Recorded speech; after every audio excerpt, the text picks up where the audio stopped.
पंकज बंदा पंकज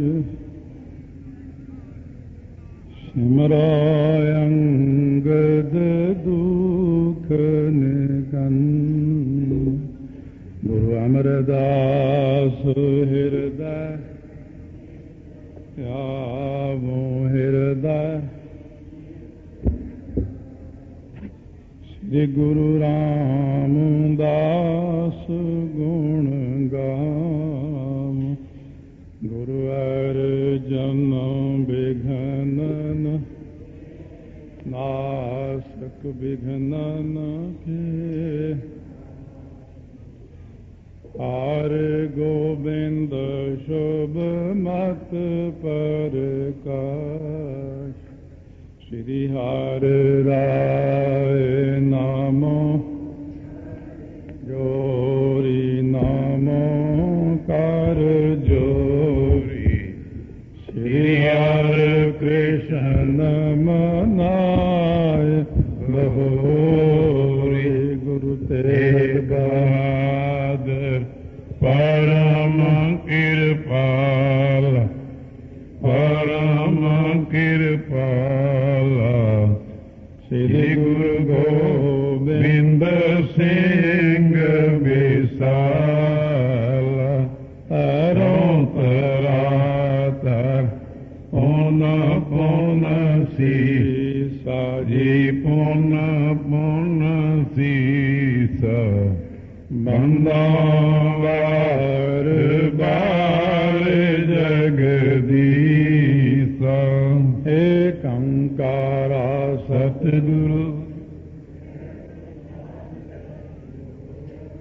वाहिगुरु जी की फतेह विघ्न विनाशन सोए वाहिगुरु जी की फतेह विघ्न विनाशन सोए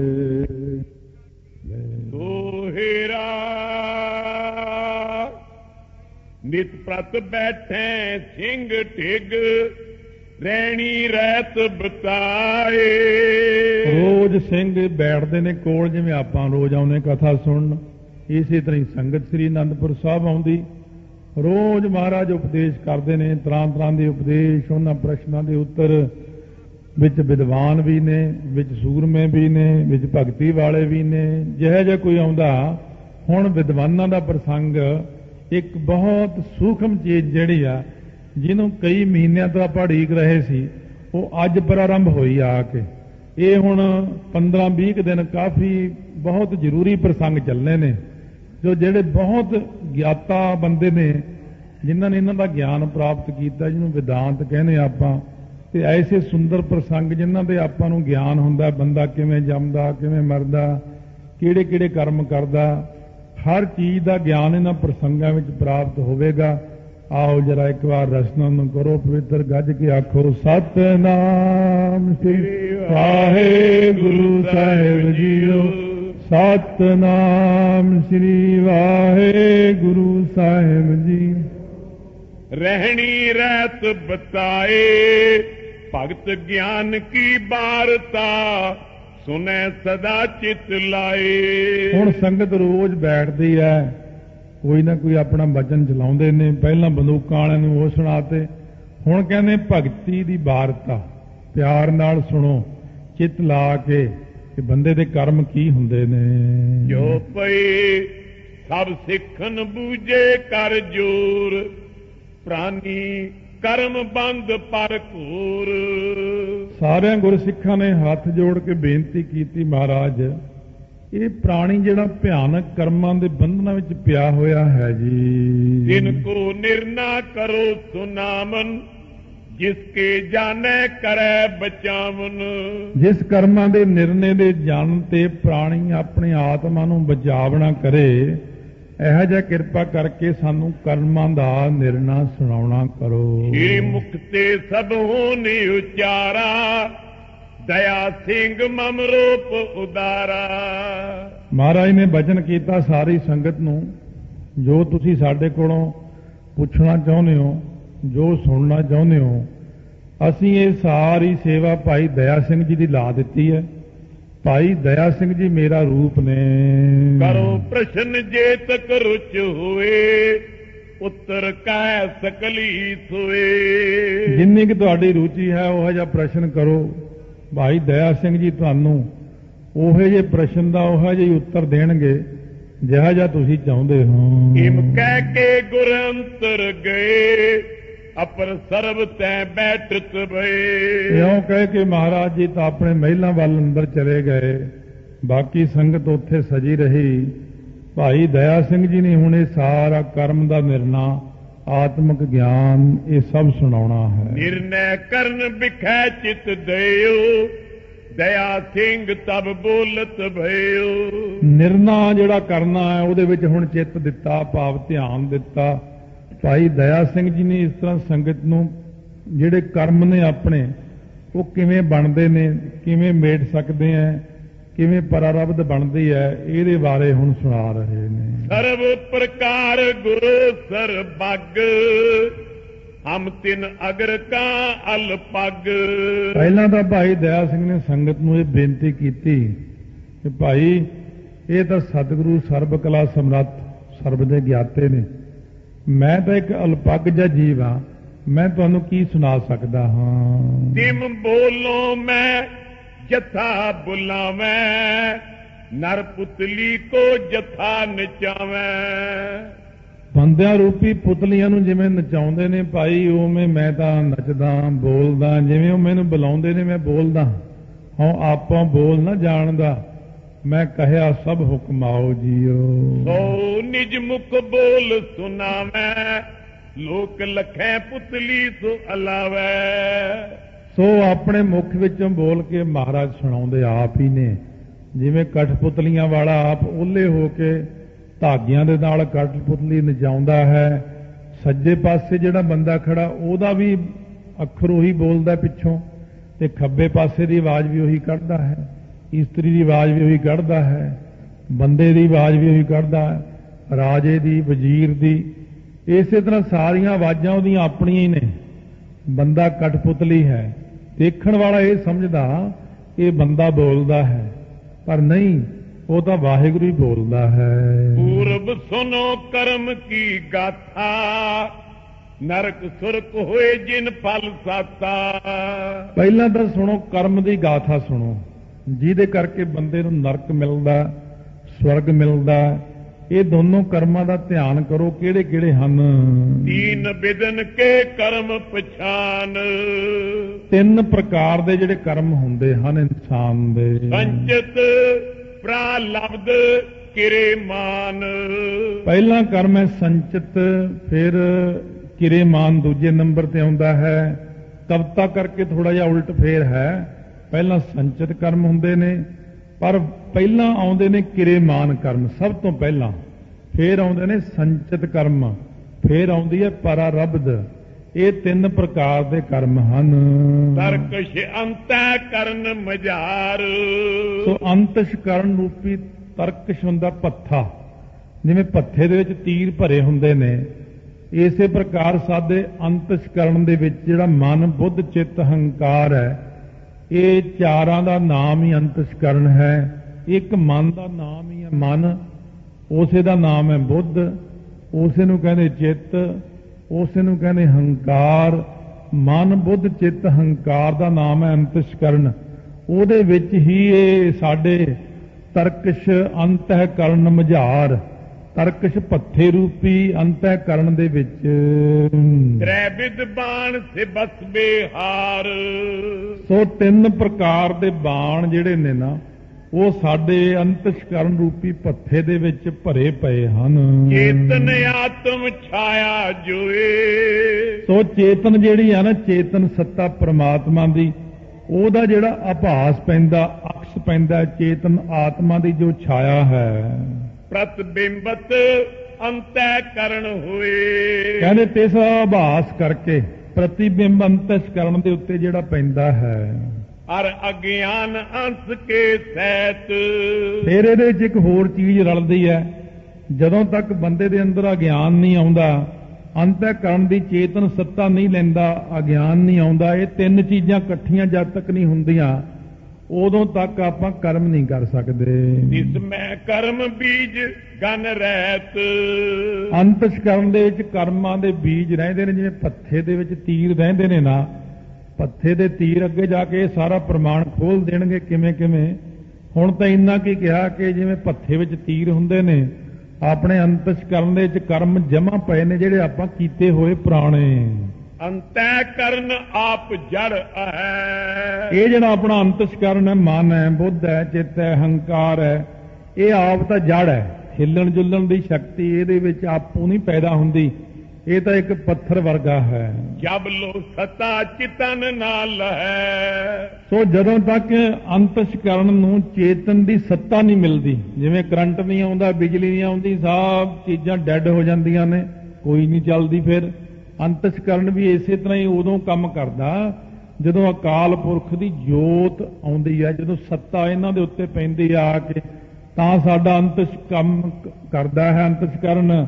ਨਹੀਂ ਤਾਂ ਜਦੋਂ ਵਿੱਚੋਂ ਜੋਤ ਨਿਕਲ ਜਾਂਦੀ ਹੈ, ਅੰਤਸ਼ਕਰਨ ਡੈੱਡ ਹੋ ਜਾਂਦਾ ਹੈ। ਤਬ ਲੋ ਕਰਮ ਧਰਨ ਸਮਰੱਥ ਨੇ। ਉਦੋਂ ਤੱਕ ਇਹ ਕਰਮ ਨੂੰ ਧਾਰਨ ਲਈ ਸਮਰੱਥ ਨਹੀਂ, ਜਦੋਂ ਤੱਕ ਇਹਦੇ ਵਿੱਚ ਅਕਾਲ ਪੁਰਖ ਦੀ ਜੋਤ ਨਹੀਂ ਹੈਗੀ। ਚੇਤਨ ਛਾਇਆ ਤੇ ਸਮਰੱਥ ਲੈ। ਇਹ ਚੇਤਨ ਦੀ ਜਦੋਂ ਇਹਦੇ ਵਿੱਚ ਛਾਇਆ ਪੈਂਦੀ, ਅਕਸ ਪੈਂਦਾ ਹੈ, ਜਿਵੇਂ ਅੱਜ ਕੱਲ ਦੇ ਪ੍ਰਮਾਣ ਬੜੇ ਸੋਹਣੇ ਨੇ, ਸੂਰਜੀ ਸ਼ਕਤੀ ਹੈ। ਜਿਵੇਂ ਅੱਜ ਕੱਲ ਕਈ ਕਾਰਾਂ ਵੀ ਚੱਲੀਆਂ, ਬਾਹਰਲੇ ਦੇਸ਼ਾਂ 'ਚ ਵੀ ਚੱਲੀਆਂ ਨੇ, ਇੱਥੇ ਵੀ ਚੱਲੀਆਂ ਹੋਣਗੀਆਂ। ਉਹ ਕਾਰ ਦੇ ਉੱਤੇ ਹੀ ਬੜਾ ਸਾਰਾ ਐਂਟੀਨਾ ਜਿਹਾ ਲਾਇਆ ਹੋਇਆ, ਉਹਨਾਂ ਨੇ ਡਿਸ਼ ਜੀ ਲਾਤੀ, ਤੇ ਉਹਦੇ ਉੱਪਰ ਸੂਰਜ ਦੀ ਜਦੋਂ ਧੁੱਪ ਪੈਂਦੀ ਹੈ, ਉਹਦੇ ਨਾਲ ਕਾਰ ਚੱਲਦੀ ਹੈ। ਹੁਣ ਉਹਦੀ ਬੜੀ ਮੌਜ ਹੈ ਵੀ ਜਿੱਥੇ ਮਰਜ਼ੀ ਚਲੇ ਜਾਓ, ਸੂਰਜ ਤਾਂ ਸਾਰੇ ਥਾਵਾਂ ਤੇ ਹੀ ਹੈ, ਵਿਆਪਕ ਜੋ ਹੋਇਆ ਉਹ ਚੱਲਦੀ ਕਾਰ। ਇਸੇ ਤਰ੍ਹਾਂ ਹੀ ਅਕਾਲ ਪੁਰਖ ਦੀ ਜੋਤ ਵਿਆਪਕ ਹੈ, ਸੂਰਜ ਵਾਂਗੂ। ਉਹ ਸਾਡੇ ਉੱਤੇ ਪੈਂਦੀ ਸਾਰਿਆਂ ਤੇ, ਆਪਾਂ ਨੂੰ ਨਜ਼ਰ ਨਹੀਂ ਆਉਂਦੀ। ਉਹ ਜੋਤ ਸਾਡੇ ਉੱਤੇ ਪੈਣ ਕਰਕੇ ਉਹਦਾ ਅਕਸ ਪੈਂਦਾ ਜਦੋਂ, ਇਹ ਸੂਰਜੀ ਸ਼ਕਤੀ ਵਾਂਗੂ ਅਕਾਲ ਸ਼ਕਤੀ ਸਾਨੂੰ ਸਾਰਿਆਂ ਨੂੰ ਚਲਾਉਂਦੀ ਹੈ। ਉਹਦੇ ਕਰਕੇ ਸਾਡਾ ਅੰਤਸ਼ਕਰਨ ਕਰਮ ਕਰਦਾ ਹੈ। ਅੰਤःਕਰਨ ਹੈ ਮਨ ਜੋਏ। ਸੋ ਇਹ ਜਿਹੜਾ ਅੰਤਸ਼ਕਰਨ ਹੈ ਨਾ, ਇਸੇ ਨੂੰ ਜਾਣੋ ਕਿ ਮਨ ਜੋ ਹੈ ਇਹੀ ਅੰਤਸ਼ਕਰਨ ਹੈ। ਜਬ ਅਗਿਆਨ ਸਮੇਤੈ ਹੋਏ। ਜਦੋਂ ਇਹ ਮਨ ਜੋ ਅੰਤਸ਼ਕਰਨ ਹੈ ਅਗਿਆਨ ਦੇ ਸਮੇਤ ਹੁੰਦਾ ਹੈ, ਤਬ ਸਮਰੱਥ ਕਰਮ ਧਰ ਸਾਰੇ।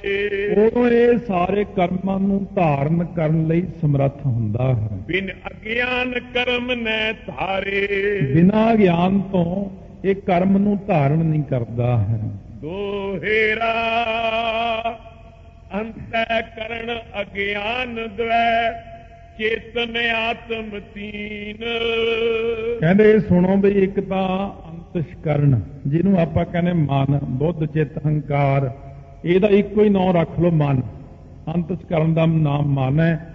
ਅੰਤਸ਼ਕਰਨ ਨੂੰ ਚਾਰ ਹਿੱਸਿਆਂ 'ਚ ਤਾਂ ਵੰਡਿਆ ਕਿ ਜਦੋਂ ਜਿਵੇਂ ਇੱਕ ਬੰਦਾ ਹੈ, ਉਹ ਬੰਦਾ ਜਦੋਂ ਆਪਣੇ ਘਰ ਵਿੱਚ ਹੈ, ਉਹਦਾ ਇੱਕ ਰੂਪ ਹੈ ਪਿਤਾ, ਨਿਆਣੇ ਪਿਤਾ ਜੀ ਕਹਿੰਦੇ ਨੇ। ਪਤਨੀ ਉਹਨੂੰ ਕਹਿੰਦੇ ਮੇਰਾ ਪਤੀ ਹੈ ਇੱਕੋ ਹੀ ਬੰਦਾ। ਜਦੋਂ ਘਰੋਂ ਬਾਹਰ ਨਿਕਲਿਆ ਤਾਂ ਉਸ ਵਕਤ ਉਹਨੇ ਜਦੋਂ ਬੱਸ ਨੂੰ ਹੱਥ ਦਿੱਤਾ, ਕਹਿੰਦੇ ਆ ਗਈ ਸਵਾਰੀ, ਉਹ ਬੰਦਾ ਉਹੀ ਆ। ਹੁਣ ਤੀਜਾ ਰੂਪ ਹੋ ਗਿਆ। ਜੇ ਉਹਨੇ ਕਿਤੇ ਕੋਈ ਗਲਤ ਕੰਮ ਕਰ ਦਿੱਤਾ, ਉਹਦਾ ਫਿਰ ਚੌਥਾ ਰੂਪ ਹੋ ਗਿਆ। ਇਸੇ ਤਰ੍ਹਾਂ ਹੀ ਹੈ, ਇੱਕ ਮਨ ਹੀ ਆ। ਮਨ ਜਦੋਂ ਸੰਕਲਪ ਤੇ ਵਿਕਲਪ ਕਰਦਾ, ਇਹਨੂੰ ਮਨ ਕਹਿ ਦਿੰਦੇ ਆ। ਜਦੋਂ ਇਹ ਆਤਮਾ ਨੂੰ ਅਸਤ ਨਿਰਣੇ ਕਰਦਾ, ਭਾਵ ਕਹਿੰਦਾ ਰੱਬ ਹੈ ਹੀ ਨਹੀਂ, ਆਤਮਾ ਹੈ ਹੀ ਨਹੀਂ, ਉਹਨੂੰ ਕਹਿੰਦੇ ਬੁੱਧੀ। ਉਹ ਬੁੱਧੀ ਜਿਹੜੀ ਬੁੱਧੀਮਾਨਾਂ ਕੋਲੇ ਹੈ, ਜਿਹੜੇ ਕਹਿੰਦੇ ਅਸੀਂ ਸਿਆਣੇ ਆ, ਬਾਕੀ ਤਾਂ ਸਾਰੇ ਕਮਲੇ ਹੀ ਹੈ, ਪਰਮਾਤਮਾ ਨਾਮ ਦੀ ਕੋਈ ਚੀਜ਼ ਨਹੀਂ ਹੈ। ਉਹ ਆਪਣੀ ਬੁੱਧੀ ਨੂੰ ਜਿਹੜੇ ਵੱਡਾ ਮੰਨਦੇ ਨੇ, ਇਹ ਦੂਸਰੀ ਚੀਜ਼ ਆ ਗਈ। ਫਿਰ ਆਉਂਦਾ ਚਿੱਤ, ਚਿੱਤ ਚਿਤਵਣੀਆਂ ਕਰਦਾ ਹੈ। ਚੌਥੀ ਚੀਜ਼ ਆਉਂਦੀ ਹੰਕਾਰ। ਇਹ ਚਾਰ ਇਕੱਠੇ ਅੰਤਸ਼ਕਰਨ ਕਹਿ ਲੋ ਜਾਂ ਮਨ ਕਹਿ ਲੋ, ਸਾਰਿਆਂ ਦਾ ਇੱਕੋ ਹੀ ਰੂਪ ਹੈ। ਇਸ ਤਰ੍ਹਾਂ ਦੂਜੀ ਚੀਜ਼ ਆਉਂਦੀ ਹੈ ਸਾਡੇ 'ਚ ਅਗਿਆਨ, ਤੀਜੀ ਚੀਜ਼ ਆਉਂਦੀ ਹੈ ਚੇਤਨ ਆਤਮ। ਇਹ ਤਿੰਨ ਚੀਜ਼ਾਂ ਹਨ। ਜੇ ਚੇਤਨ ਆਤਮ ਹੈ, ਉਹ ਅੰਤਸ਼ਕਰਨ ਨੂੰ ਸੱਤਾ ਦਿੰਦੀ, ਚੱਲਣ ਫਿਰਨ ਦੀ, ਭਾਵ ਸਮਰੱਥਾ ਦਿੰਦੀ ਹੈ, ਮਨ, ਬੁੱਧ, ਚਿੱਤ, ਹੰਕਾਰ ਦੀ।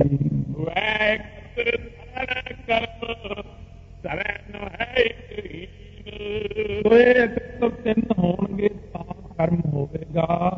ਜੇ ਇਹਨਾਂ ਚੋਂ ਇੱਕ ਵੀ ਘੱਟ ਹੋਇਆ ਨਾ ਤਾਂ ਕਰਮ ਨੂੰ ਧਾਰਨ ਨਹੀਂ ਕਰ ਸਕਦੇ। ਇਸ ਕਰਕੇ ਜਾਣੋ ਕਿ ਕਰਮ ਤਾਂ ਹੁੰਦਾ ਹੈ ਜੇ ਅੰਤਿਸ਼ਕਰਨ ਹੋਵੇ, ਨੰਬਰ 2 ਤੇ ਪਰਮੇਸ਼ਰ ਦੀ ਜੋਤ ਹੋਵੇ, ਨੰਬਰ 3 ਤੇ ਬੰਦੇ ਅੰਦਰ ਅਗਿਆਨਤਾ ਹੋਵੇ।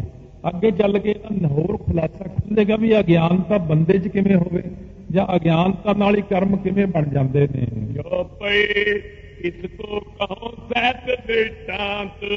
ਕਹਿੰਦੇ ਖਾਲਸਾ ਜੀ ਸੁਣੋ, ਮੈਂ ਤੁਹਾਨੂੰ ਦ੍ਰਿਸ਼ਟਾਂਤ ਦੇ ਕੇ ਦੱਸਦਾ ਕਿਉਂਕਿ ਇਹ ਗੱਲਾਂ ਸਮਝਣੀਆਂ ਸੌਖੀਆਂ ਨਹੀਂ ਹਨ। ਸੁਣੋ ਖਾਲਸਾ ਹੈ ਜਿਸ ਭਾਂਤ। ਇਹ ਖਾਲਸਾ ਜੀ ਸੁਣੋ, ਜਿਸ ਤਰੀਕੇ ਨਾਲ ਇਹ ਸਾਰਾ ਕੁਝ ਹੈ ਸਤਗੁਣ ਰੂਪ ਮ੍ਰਿਤ ਕਾ ਆਹੇ। ਕਹਿੰਦੇ ਉਹ ਪ੍ਰਮਾਣ ਦਿੰਦਾ ਮੈਂ ਕਿ ਜਿਵੇਂ ਸਤੋ ਗੁਣ ਰੂਪੀ ਮਿੱਟੀ ਹੈ, ਅੰਤੈ ਕਰਨ ਪਿੰਡ ਹੈ ਤਾਏ। ਅੰਤਸ਼ਕਰਨ ਉਹਦਾ ਗੋਲਾ ਹੈ, ਮੰਨ ਲਓ ਜਿਵੇਂ ਢੇਲਾ ਹੁੰਦਾ ਮਿੱਟੀ ਦਾ। ਆਤਮ ਚੇਤਨ ਰੂਪ ਆਕਾਸ਼। ਆਤਮ ਚੇਤਨ ਰੂਪ ਆਕਾਸ਼ ਹੈ ਇਹਦੇ ਵਿੱਚ। ਅਰ ਅਗਿਆਨ ਰੂਪ ਜਲ ਰਾਤ। ਅਗਿਆਨ ਦਾ ਪਾਣੀ ਪਾਇਆ ਹੈ ਇਸ ਮਿੱਟੀ ਵਿੱਚ। ਮ੍ਰਿਤ ਕਾ ਪਿੰਡ ਮਿਲੈ ਜਲ ਸੰਗ। ਤੋ ਜਦੋਂ ਮ੍ਰਿਤਕਾ ਮਿੱਟੀ ਦਾ ਪਿੰਡ ਜਿਹੜਾ ਹੈ ਇਹ ਢੇਲਾ ਹੈ, ਚਾਹੇ ਸਰੀਰ ਲਾ ਲਓ ਇਹਦੇ 'ਚ, ਜਦੋਂ ਇਹ ਪਾਣੀ ਨਾਲ ਮਿਲਦੀ ਹੈ ਮਿੱਟੀ ਸਭ ਘਟ ਰੂਪ ਬਨੈ ਸਰਬੰਗ। ਤਾਂ ਇਹ ਜਿਵੇਂ ਮਿੱਟੀ ਪਾਣੀ ਵਿੱਚ ਮਿਲ ਜਾਂਦੀ ਹੈ ਤਾਂ ਗੁੰਨ ਕੇ ਚੰਗੀ ਤਰ੍ਹਾਂ ਉਹਦਾ ਘੜਾ ਬਣਾ ਦਿੱਤਾ ਜਾਂਦਾ ਹੈ। ਇਸੇ ਤਰ੍ਹਾਂ ਹੀ ਅੰਤਸ਼ਕਰਨ ਦਾ ਇਹ ਅੰਦਰ ਘੜਾ ਬਣ ਗਿਆ ਸਾਡੇ। ਅੰਤਰ ਲਏ ਗਗਨ ਕੋ ਹੋਏ। ਤੋ ਅੰਤਰ ਜਿਹੜਾ ਹੈ ਗਗਨ ਆ ਜਾਂਦਾ ਹੈ ਘੜੇ ਵਿੱਚ ਆਕਾਸ਼। ਇਹਨੂੰ ਕਹਿੰਦੇ ਘਟਾਕਾਸ਼, ਮਟਾਕਾਸ਼, ਮੇਘਾਕਾਸ਼, ਚਿਦਾਕਾਸ਼। ਇਹ ਸਾਰੇ ਕਾਸ਼ ਹੁੰਦੇ ਨੇ ਕਿ ਇਹ ਇੱਥੇ ਘਟਾਕਾਸ਼ ਦੀ ਗੱਲ ਕੀਤੀ ਆ ਜਾਂ ਮਟਾਕਾਸ਼। ਮਟਾਕਾਸ਼ ਤਾਂ ਹੁਣ ਜਿਵੇਂ ਆਪਾਂ ਇੱਥੇ ਬੈਠੇ ਆ, ਜਿਹੜੇ ਛੱਤ ਦੇ ਥੱਲੇ ਥੱਲੇ ਖਾਲੀ ਥਾਂ, ਇਹ ਖਾਲੀ ਥਾਂ ਆਕਾਸ਼ ਹੀ ਹੈ, ਇਹਨੂੰ ਮਟਾਕਾਸ਼ ਕਹਿੰਦੇ ਨੇ। ਘਟਾਕਾਸ਼ ਉਹ ਹੁੰਦਾ ਜਿਹੜਾ ਘੜੇ ਵਿੱਚ ਖਾਲੀ ਥਾਂ ਹੁੰਦਾ। ਮੇਘਾਕਾਸ਼ ਉਹ ਹੁੰਦਾ ਜਿਹੜਾ ਬੱਦਲਾਂ ਦੇ ਥੱਲੇ ਥੱਲੇ ਅਸਮਾਨ ਹੈ, ਉਹਨੂੰ ਮੇਘਾਕਾਸ਼ ਕਹਿੰਦੇ ਨੇ। ਇੱਕ ਚਿਦਾਕਾਸ਼ ਹੁੰਦਾ, ਉਹ ਉੱਪਰ ਉੱਪਰ ਹੁੰਦਾ, ਦਸਮ ਦੁਆਰ ਵਿੱਚ ਵੀ ਚਿਦਾਕਾਸ਼ ਆਉਂਦਾ। ਇਸ ਤਰੀਕੇ ਨਾਲ ਇਹ ਸਾਰੇ 5 ਪ੍ਰਕਾਰ ਦੇ ਤਾਂ ਅਸਮਾਨਾਂ ਦੇ ਹਿੱਸੇ ਹੀ ਹਨ। ਇੱਥੇ ਇਹ ਘਟਾਕਾਸ਼ ਬਣ ਗਿਆ ਹੈ। ਅੰਤਰ ਲਏ ਗਗਨ ਕੋ ਹੋਏ। ਕਰਮ ਅਨਾਜ ਧਰੇ ਤਬ ਸੋਏ। ਜਦੋਂ ਇਹ ਘੜਾ ਬਣ ਗਿਆ ਆਪਣੇ ਅੰਦਰ ਇੱਕ ਪ੍ਰਕਾਰ ਦਾ, ਤਾਂ ਇਹਦੇ ਅੰਦਰ ਕਰਮਾਂ ਰੂਪੀ ਅਨਾਜ ਪੈਂਦਾ। ਜਾ ਕਰਕੇ ਜਿਵੇਂ ਇੱਕ ਘੜਾ ਦਾਣਿਆਂ ਦਾ ਭਰਿਆ ਹੋਵੇ ਜਾਂ ਇੱਕ ਕੋਠਾ ਭਰਿਆ ਹੋਵੇ ਦਾਣਿਆਂ ਦਾ। तीनों मिलकर घटा सुधारे। ਤੋ ਇਹ ਤਿੰਨੇ ਮਿਲ ਕੇ ਘਟਾ ਨੂੰ ਭਾਵ ਘਟਾਕਾਸ਼ ਨੂੰ ਸੁਧਾਰਦੇ ਨੇ। समरथ हुए पदार्थ तारे। ਸਮਰੱਥ ਹੋ ਕੇ ਪਦਾਰਥ ਨੂੰ ਧਾਰਦੇ ਨੇ ਨਾ। ਜੇ ਘੜਾ ਨਾ ਹੋਵੇ, ਘੜੇ ਤੋਂ ਬਿਨਾ ਪਾਣੀ ਕਿੱਥੇ ਪਾਵਾਂਗੇ? ਕੁੰਭੇ ਬੱਧਾ ਜਲ ਰਿਹਾ, ਜਲ ਬਿਨ ਕੁੰਭ ਨਾ ਹੋਏ। ਇਹ ਕੋਈ ਪ੍ਰਮਾਣ ਅਗਲਾ ਤਾਂ ਨਹੀਂ ਨਾਲ ਜੁੜਦਾ ਇਹਦੇ। ਘੜੇ ਬਿਨਾ ਪਾਣੀ ਨਹੀਂ ਪੈ ਸਕਦਾ। ਘੜੇ 'ਚ ਘਿਓ ਪਾ ਲਓ, ਪੁਰਾਣੇ ਲੋਕ ਪਾਉਂਦੇ ਸੀ। ਘੜੇ 'ਚ ਦਾਣੇ ਭਰ ਲਓ, ਘੜੇ 'ਚ ਗੁੜ ਭਰ ਲਓ, ਘੜੇ ਵਿੱਚ ਜੋ ਮਰਜ਼ੀ ਪਾ ਲਓ। ਜੇ ਭਾਂਡਾ ਹੀ ਨਹੀਂ ਤਾਂ ਪਾਵਾਂਗੇ ਕਿੱਥੇ? ਕਹਿੰਦੇ ਇਸ ਕਰਕੇ ਪਹਿਲਾਂ ਮੈਂ ਭਾਂਡਾ ਬਣਾਇਆ। ਇਹ ਭਾਂਡਾ ਸਾਡਾ ਹਿਰਦੇ ਰੂਪੀ ਭਾਂਡੇ ਵਿੱਚ ਕਰਮਾਂ ਦਾ ਅਨਾਜ ਭਰਿਆ ਪਿਆ ਹੈ। तीनों निज निज है कर न्यारे। ਇਹ ਤਿੰਨੋਂ ਆਪੋ ਆਪਣੀ ਥਾਂ ਤੇ ਵੱਖੋ ਵੱਖਰੇ ਹੋ ਕੇ धर्म पदार्थ शक्त न धारे। ਇਹ ਪਦਾਰਥਾਂ ਨੂੰ ਧਰਨ ਦੀ ਸ਼ਕਤੀ ਨਹੀਂ ਧਾਰਨ ਕਰ ਸਕਦੇ ਜੇ ਵੱਖਰੇ ਵੱਖਰੇ ਹੋ ਜਾਣ। ਜੇ ਤਿੰਨੇ ਇਕੱਠੇ ਹੋਣਗੇ ਤਾਂ ਇਹ ਇੱਕ ਥਾਂ ਦੇ ਉੱਤੇ ਆ ਕੇ ਪਦਾਰਥਾਂ ਨੂੰ ਧਾਰਨ ਕਰ ਸਕਦੇ, ਕਰਮ ਨੂੰ ਬਣਾ ਸਕਦੇ ਨੇ। जिस प्रकार एक आत्म जोए। ਇਸੇ ਪ੍ਰਕਾਰ ਕਹਿੰਦੇ ਨੇ ਜਿਹੜੀ ਇੱਕ ਆਤਮਾ ਹੈ ਨਾ, कर्म धरै समरथ न सोए। ਇਕੱਲੀ ਆਤਮਾ ਕਰਮ ਨਹੀਂ ਕਰ ਸਕਦੀ। ਜਿਵੇਂ ਗੱਡੀ ਦਾ ਇੰਜਣ ਹੈ, ਟਰੱਕ ਬੱਸ ਕਾਰ ਦਾ ਇੰਜਣ ਹੈ, ਇਹਦੇ ਤੇ ਸਵਾਰੀਆਂ ਬਿਠਾ ਕੇ ਦਿਖਾਓ ਤਾਂ ਇਕੱਲੇ ਇੰਜਣ ਤੇ, ਇਹਨੂੰ ਟਾਇਰ ਨਹੀਂ, ਗੇਅਰ ਨਹੀਂ, ਕੁਝ ਨਹੀਂ। ਇਹ ਇੰਜਣ ਕੀ ਹੈ? ਕੱਖ ਵੀ ਨਹੀਂ ਹੈਗਾ। ਜਦ ਇੱਕ ਬੱਸ ਵਿੱਚ ਫਿੱਟ ਹੋ ਜਾਂਦਾ ਤਾਂ ਸਵਾਰੀਆਂ ਵੀ ਲੈ ਜਾਂਦਾ। ਇਸੇ ਤਰ੍ਹਾਂ ਆਤਮਾ ਇਕੱਲੀ ਕੁਝ ਨਹੀਂ ਕਰ ਸਕਦੀ। ਜਦੋਂ ਆਤਮਾ ਨੂੰ ਆਪਣੀ ਬਾਡੀ ਮਿਲਦੀ ਹੈ, ਸਰੀਰ ਮਿਲਦਾ, ਤਾਂ ਇਹ ਸਾਰਾ ਕਰਮ ਕਰ ਸਕਦੀ ਹੈ। केवल अंतःकरण न धारे। ਤੋ ਕੇਵਲ ਅੰਤःਕਰਨ ਧਾਰਨ ਨਹੀਂ ਕਰਦਾ, ਕਿਉਂਕਿ ਅੰਤਸ਼ਕਰਨ ਇਕੱਲਾ ਕੀ ਕਰੂਗਾ? ਆਤਮਾ ਹੈ, ਆਤਮਾ ਸਰੀਰ ਚ ਆਊਗੀ ਤਾਈਓ ਅੰਤਸ਼ਕਰਨ ਬਣੇਗਾ। ਜਦੋਂ ਇਹਦੇ ਅੰਦਰ ਨਾਲ ਮਨ ਬਣੇਗਾ, ਕਿਉਂਕਿ ਅੰਤਸ਼ਕਰਨ ਮਨ ਹੈ, ਇਹਦੇ ਉੱਤੇ ਆਤਮਾ ਹੈ। ਅੱਗੇ ਚੱਲ ਕੇ ਇਹਦਾ ਸਾਰਾ ਨਿਰਣਾ ਆਪਣੇ ਆਪ ਹੀ ਆ ਜਾਣਾ ਹੈ। तिम अज्ञान न धरै निवारे। ਇਸੇ ਤਰੀਕੇ ਨਾਲ ਅਗਿਆਨ ਨਹੀਂ ਜਦੋਂ ਤੱਕ ਆਉਂਦਾ, ਉਦੋਂ ਤੱਕ ਆਪਾਂ ਕਰਮ ਨਹੀਂ ਕਰਦੇ। ਕਿਉਂਕਿ ਆਪਾਂ ਜਿੰਨਾ ਵੀ ਕੰਮ ਕਰਦੇ ਆ ਨਾ, ਸਾਰਾ ਹੀ ਅਗਿਆਨਤਾ ਚ ਕਰਦੇ ਆ। ਹਉ ਵਿੱਚ ਆਇਆ, ਹਉ ਵਿੱਚ ਗਿਆ, ਹਉ ਵਿੱਚ ਜੰਮਿਆ, ਹਉ ਵਿੱਚ ਮੁਆ, ਹਉ ਵਿੱਚ ਦਿੱਤਾ, ਹਉ ਵਿੱਚ ਲਿਆ, ਹਉ ਵਿੱਚ ਖੱਟਿਆ, ਹਉ ਵਿੱਚ ਗਿਆ। ਮੈਂ ਕਰਦਾ, ਮੈਂ ਉੱਥੇ ਜਾਂਦਾ, ਮੈਂ ਖਾਂਦਾ। ਸਾਰੀ ਜ਼ਿੰਮੇਵਾਰੀ ਆਪਾਂ ਆਪਣੇ ਉੱਤੇ ਸਿੱਟੀ ਜਾਂਦੇ ਆ, ਇਸੇ ਕਰਕੇ ਮਾਰ ਖਾਂਦੇ ਆ। ਜਦੋਂ ਆਪਾਂ ਇਹ ਕਹੀਏ ਕਿ ਤੂੰ ਹੀ ਸਭ ਤੂੰ ਹੀ ਆ, ਤੂੰ ਹੀ ਕਰਦਾ, ਤੂੰ ਹੀ ਸਭ ਕਰਦਾ। ਭਾਈ ਦਇਆ ਸਿੰਘ ਨੇ ਪਹਿਲਾਂ ਕਰਮ ਨਿਰਣਾ ਹੀ ਸੁਣਾਇਆ, ਵੇਖੋ ਨਿਕਲ ਗਏ ਕਿ ਨਾ। ਕਹਿੰਦੇ ਮੈਂ ਕੁਝ ਨਹੀਂ ਕਰਦਾ, ਮੈਂ ਤਾਂ ਕਠਪੁਤਲੀ ਐ, ਇਹ ਤਾਂ ਉਹੀ ਕਰਦੇ ਨੇ, ਇਹ ਤਾਂ ਉਹੀ ਬੁਲਾਉਂਦੇ ਨੇ। ਬ੍ਰਹਮ ਗਿਆਨੀ ਆਉਂ ਨਿਕਲ ਜਾਂਦਾ ਇਸ ਚੱਕਰ ਚੋਂ, ਤੇ ਬੰਦਾ ਫਸ ਜਾਂਦਾ। ਮੈਂ ਬੋਲਦਾ, ਮੈਂ ਕਰਦਾ, ਮੈਂ ਕਰ ਸਕਦਾ। ਜਿਹੜਾ ਬੰਦਾ ਕਹਿੰਦਾ ਮੈਂ ਕਰਦਾ ਨਾ, ਉਹ ਆਪੇ ਆਪਣੇ ਕਰਮ ਵਿੱਚ ਫਸ ਜਾਂਦਾ ਹੈ। तीनों को संजोग जब हुए, कर्म धरन ਸਮਰੱਥ ਹੈ ਸੋਏ। ਜਦੋਂ ਤਿੰਨਾਂ ਦਾ ਸੰਯੋਗ ਹੋ ਜਾਂਦਾ ਨਾ ਖਾਲਸਾ ਜੀ, ਉਦੋਂ ਕਰਮ ਨੂੰ ਧਾਰਨ ਲਈ ਸਮਰੱਥ ਹੋ ਜਾਂਦਾ ਹੈ। ਇਸ ਕਰਕੇ ਆਪਾਂ ਨੇ ਇੱਕ ਸਿਆਣਪ ਕਰਨੀ ਹੈ ਕਿ ਤਿੰਨਾਂ ਨੂੰ ਇਕੱਠੇ ਨਹੀਂ ਹੋਣ ਦੇਣਾ। ਬਸ ਐਸੇ ਜੀ ਆਪਾਂ ਨਿਕਲ ਜਾਣਾ ਹੈ। ਅਗਿਆਨੀ ਬੰਦਾ ਜਿਹੜਾ ਨਾ, ਉਹ ਆਪਣੇ ਆਪ ਨੂੰ ਸਮਝਦਾ ਸਿਆਣਾ, ਉਹ ਫਸ ਜਾਂਦਾ ਹੈ। ਇਹ ਤਿੰਨਾਂ ਨੂੰ ਇਕੱਠੇ ਕਰ ਲੈਂਦਾ। ਆਪਾਂ ਇਹਨਾਂ ਤਿੰਨਾਂ ਨੂੰ ਇਕੱਠੇ ਨਹੀਂ ਹੋਣ ਦੇਣਾ, ਤੇ ਆਪਾਂ ਕਹਿਣਾ ਇਹ ਮੈਂ ਕੀਤਾ ਹੀ ਨਹੀਂ, ਉਹ ਮੇਰੇ ਕੋਲੋਂ ਕਰਵਾਉਂਦਾ ਆਪੇ। ਇਹੀ ਗਿਆਨ ਹੈ। ਜਿਹੜਾ ਕਹਿੰਦੇ ਕਿ ਮੈਂ ਕਰਦਾ, ਇਹੀ ਅਗਿਆਨ ਹੈ। ਇਸੇ ਕਰਕੇ ਆਪਣੇ ਤੇ ਕਰਮ ਪੈ ਜਾਂਦੇ ਨੇ। ਮਹਾਰਾਜ ਬਾਬਾ ਬੁੱਢਾ ਜੀ ਨੇ ਕਿਹਾ, ਕਾਜੀ ਦੀ ਸਾਖੀ ਆਪਾਂ ਸੁਣੀ ਹੋਈ ਸਾਰਿਆਂ ਨੇ, ਕਹਿੰਦੇ ਮੈਂ ਜਵਾਈ ਬਣ ਕੇ ਪੈਸੇ ਲਿਜਾਵਾਂਗਾ। ਕਹਿੰਦੇ ਮਹਾਰਾਜ ਤੇਰੇ ਜਵਾਈ ਆ, ਤੂੰ ਕਿਵੇਂ ਜਵਾਈ? ਇਸ ਪ੍ਰਕਾਰ ਮਹਾਰਾਜ ਦਾ। ਮਹਾਰਾਜ ਕਹਿੰਦੇ ਬਾਬਾ ਜੀ ਇਹ ਤੁਸੀਂ ਕੀ ਬੋਲਤਾ? ਬਾਬਾ ਜੀ ਕਹਿੰਦੇ ਮੈਂ ਕੀ ਬੋਲਿਆ, ਜੋ ਤੁਸੀਂ ਬੁਲਾਇਆ ਮੈਂ ਬੋਲਤਾ। ਨਿਕਲ ਗਏ ਨਾ ਚੱਕਰ ਚੋਂ। ਮਹਾਰਾਜ ਹੱਸ ਪਏ, ਕਹਿੰਦੇ ਠੀਕ ਹੈ, ਅਸੀਂ ਬੁਲਾਉਣੇ ਸਾਰਿਆਂ ਨੂੰ। ਕਹਿੰਦੇ ਉਹ ਕੌਲਾਂ ਦੀ ਜਿਹੜੀ ਹੈ ਨਾ ਪੁਰਾਣੀ ਤਪੱਸਿਆ, ਉਹਨੂੰ ਫਲ ਦੇਣ ਲਈ ਤੁਹਾਡੇ ਮੂੰਹ ਚੋਂ ਕਢਾ ਦਿੱਤਾ ਹੈ। ਤੇ ਅਗਿਆਨੀ ਬੰਦਾ ਕਹਿੰਦਾ ਮੈਂ ਕੀਤਾ। ਉਹ ਆਪਾਂ ਇਸ ਗੱਲ 'ਚ ਨਾ ਫਸੀਏ। ਇਹਨਾਂ ਤਿੰਨਾਂ ਨੂੰ ਇਕੱਠੇ ਹੀ ਨਾ ਹੋਣ ਦਿਓ ਆਪਸ ਵਿੱਚ। ਆਪਾਂ ਅਗਿਆਨਤਾ 'ਚੋਂ ਨਿਕਲ ਕੇ ਆ ਜਾਓ। ਅਸੀਂ ਥੋੜੀ ਵਾਹਿਗੁਰੂ ਕਹਿੰਦੇ ਆ, ਮੈਂ ਨਹੀਂ ਕਹਿੰਦਾ। ਜੇ ਮੈਂ ਕਹਾਂ ਮੈਂ ਵਾਹਿਗੁਰੂ ਕਹਿਣਾ, ਉਹਦਾ ਫਲ ਮੈਨੂੰ ਲੱਖਾਂ ਸਾਲਾਂ ਬਾਅਦ ਵੀ ਨਹੀਂ ਮਿਲਣਾ, ਉਹਦਾ ਤਾਂ ਕੇਸ ਚੱਲ ਜਾਣਾ ਮੇਰੇ ਤੇ। ਕਹਿੰਦੇ ਤੂੰ ਕਿਵੇਂ ਕਹਿਣਾ? ਚੇਤਨ ਸੱਤਾ ਮੇਰੀ, ਸਰੀਰ ਮੈਂ ਦਿੱਤਾ, ਬੁੱਧੀ ਮੈਂ ਦਿੱਤੀ, ਸਾਰਾ ਕੁਝ ਮੈਂ, ਤਾਂ ਤੂੰ ਆਪੇ ਵਾਹਿਗੁਰੂ ਕਹਿ ਲੇਗਾ। ਤੂੰ ਕਿਵੇਂ ਕਹਿ ਸਕਦਾ? ਇਹ ਤਾਂ ਅਸੀਂ ਤੇਰੇ ਮੂੰਹ ਚੋਂ ਕਹਾਵਾਂਗੇ ਤਾਂ ਤੂੰ ਆਖੇਗਾ ਵਾਹਿਗੁਰੂ ਵਾਹਿਗੁਰੂ ਵਾਹਿਗੁਰੂ ਵਾਹਿਗੁਰੂ ਵਾਹਿਗੁਰੂ ਵਾਹਿਗੁਰੂ ਵਾਹਿਗੁਰੂ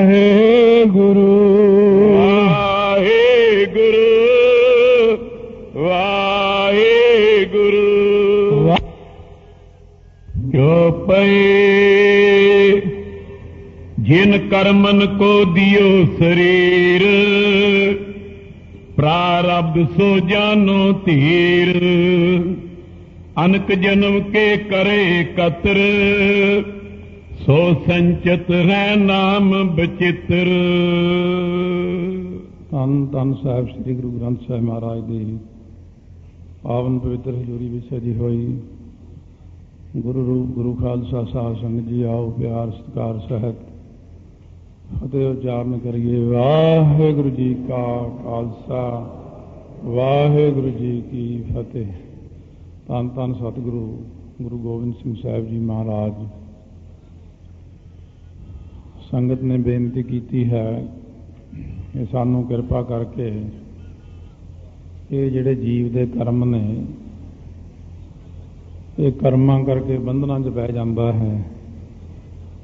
ਕਈ ਜਨਮਾਂ ਦੇ ਕਰਮ ਨੇ, ਇਕੱਠੇ ਹੋ ਜਾਂਦੇ ਨੇ, 84 ਦਾ ਗੇੜਾ ਪੈ ਜਾਂਦਾ ਹੈ।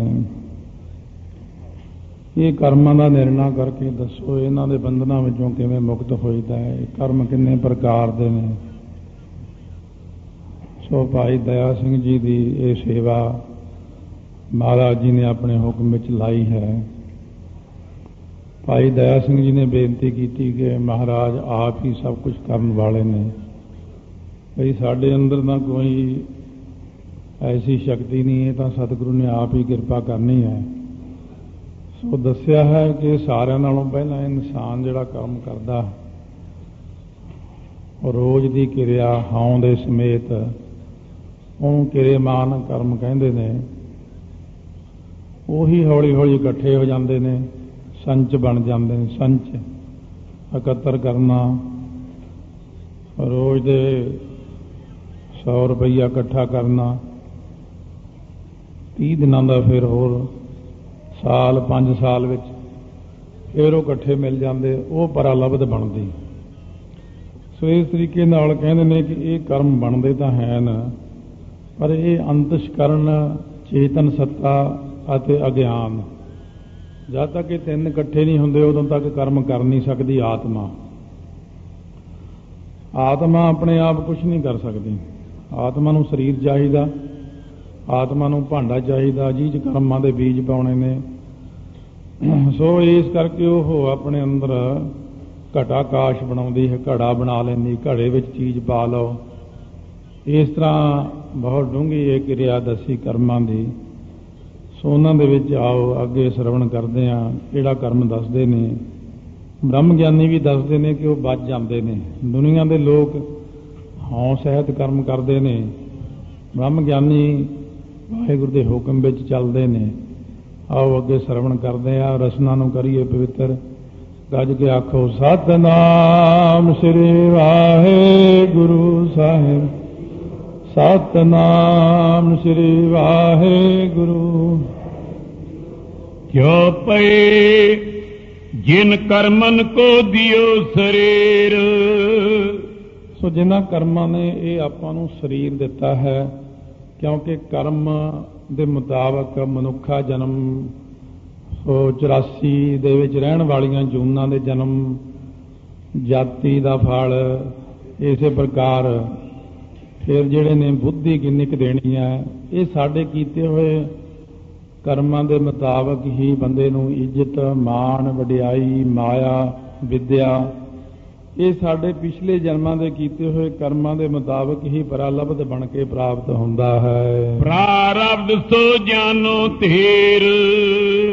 ਹੇ ਧੀਰਜਧਾਰੀ ਗੁਰਸਿੱਖੋ ਭਾਈ, ਇਹ ਪਰਾਰਬਧ ਦੇ ਨਾਲ ਹੀ ਬੰਦੇ ਨੂੰ ਸਭ ਕੁਝ ਮਿਲਦਾ ਹੈ। ਅਨਕ ਜਨਮ ਕੇ ਕਰੇ ਕਤਰ। ਇਹ ਆਪਣੇ ਅੱਜ ਦੇ ਕਰਮ ਨਹੀਂ ਹਨ, ਅਨੇਕ ਜਨਮਾਂ ਦੇ ਇਕੱਤਰ ਕੀਤੇ ਪਏ ਨੇ ਕਰਮ। ਪਤਾ ਨਹੀਂ ਲੱਗਦਾ ਕਿ ਉਹਨਾਂ ਨੇ ਸਾਨੂੰ ਕਦੋਂ ਕੁ ਫਲ ਦੇ ਦੇਣਾ ਹੈ। ਸੋ ਸੰਚਿਤ ਨਾਮ ਬਚਿੱਤਰ। ਉਹ ਜਿਹੜੇ ਸਾਡੇ ਪਿਛਲੇ ਜਨਮ ਦੇ ਕਿਰੇਮਾਨ ਕਰਮ ਨੇ, ਇਕੱਠੇ ਕਰ ਕਰਕੇ ਉਹ ਸੰਚਿਤ ਕਰਮ ਬਣ ਕੇ ਪਏ ਹਨ ਅੰਦਰ। ਕਿਰਿਆ ਹੋਤ ਨਿਤ ਜੁਤ ਅਭਮਾਨ। ਹੁਣ ਜਿਹੜੀ ਆਪਾਂ ਬੰਦੇ ਆ, ਆਮ ਸੰਸਾਰੀ ਜੀਵ ਆ, ਆਪਾਂ ਜਿੰਨਾ ਵੀ ਕੰਮ ਕਰਦੇ ਹਾਂ ਉਹ ਆਪਾਂ ਹੰਕਾਰ ਵਿੱਚ ਕਰਦੇ ਹਾਂ। ਕਿਰੇਮਾਨ ਇਹ ਜਾਨ ਸੁਜਾਨ। ਇਹ ਅਜਿਹੇ ਜਿਹੜੇ ਅਭਿਮਾਨ ਦੇ ਨਾਲ ਕਰਮ ਕਰਦੇ ਆ ਆਪਾਂ, ਇਹਨਾਂ ਰੋਜ਼ ਦੇ ਕਰਮਾਂ ਨੂੰ ਜੋ ਕਰ ਰਹੇ ਆ, ਇਹਨੂੰ ਕਿਰੇਮਾਨ ਕਰਮ ਕਿਹਾ ਜਾਂਦਾ ਹੈ। ਕਿਰੇਮਾਨ ਜੋ ਕਯੋ ਬਣਾਏ, ਤੈ ਸੰਗਿਆ ਇਸ ਕੀ ਹੋਏ ਜਾਏ। ਇਹ ਜਿਹੜਾ ਕਿਰੇਮਾਨ ਕਰਮ ਤੁਹਾਨੂੰ ਬਣਾ ਕੇ ਚੰਗੀ ਤਰ੍ਹਾਂ ਦੱਸਿਆ ਹੈ, ਇਹਦੀਆਂ ਅੱਗੇ 3 ਸੰਗਿਆ ਹੋ ਜਾਂਦੀਆਂ ਹਨ। ਪ੍ਰਥਮ ਅਵਸਥਾ ਮੈਂ ਕਿਰੇਮਾਨ। ਪਹਿਲੀ ਅਵਸਥਾ ਵਿੱਚ ਇਹੀ ਕਰਮ ਨੂੰ ਆਪਾਂ ਕਿਰੇਮਾਨ ਕਰਮ ਕਹਿੰਦੇ ਹਾਂ। ਦੂਤੀਏ ਮੈਂ ਸੰਚਿਤ ਇਹ ਜਾਨ।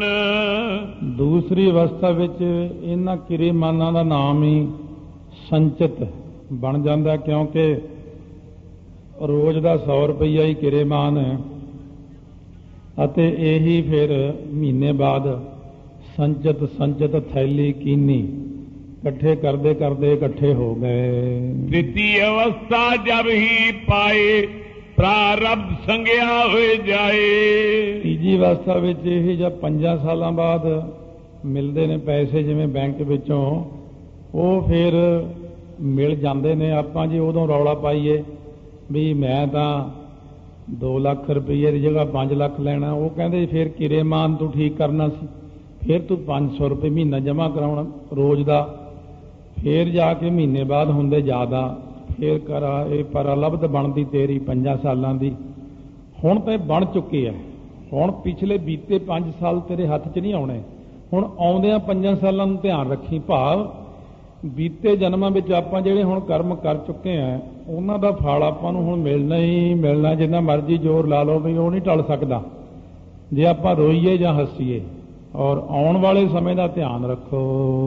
ਜਿਵੇਂ ਇੱਕ ਕਾਲ ਭਵਿੱਖਤ ਹੋਏ, ਹੁਣ ਇੱਕ ਕਾਲ ਹੈ, ਸਮਾਂ ਹੈ, ਉਸੇ ਨੂੰ ਆਪਾਂ ਕਹਿੰਦੇ ਆ ਕਿ ਭਵਿੱਖਤ ਕਾਲ। ਇਹ ਇੱਕ ਚੀਜ਼ ਦਾ ਨਾਮ ਹੈ। ਬੌਰੋ ਵਰਤਮਾਨ ਹੈ ਸੋਏ, ਉਹੀ ਕਾਲ ਬਦਲ ਕੇ ਜਦੋਂ ਅੱਜ ਵਿੱਚ ਵਰਤ ਗਿਆ ਤਾਂ ਵਰਤਮਾਨ ਬਣ ਗਿਆ। ਸੋਈ ਕਾਲ ਭੂਤਵੈ ਜਾਏ, ਜਦੋਂ ਉਹੀ ਬਤੀਤ ਹੋ ਗਿਆ ਤਾਂ ਉਹੀ ਭੂਤ ਕਾਲ ਬਣ ਗਿਆ। ਇਸੇ ਤਰ੍ਹਾਂ ਹੀ ਇਹ ਕਿਰੇਮਾਨ ਸੰਚਿਤ ਤੇ ਪਰਾਰਬਧ ਹੈ। ਲਖੋ ਖਾਲਸਾ ਤਿਸੀ ਭਾਏ।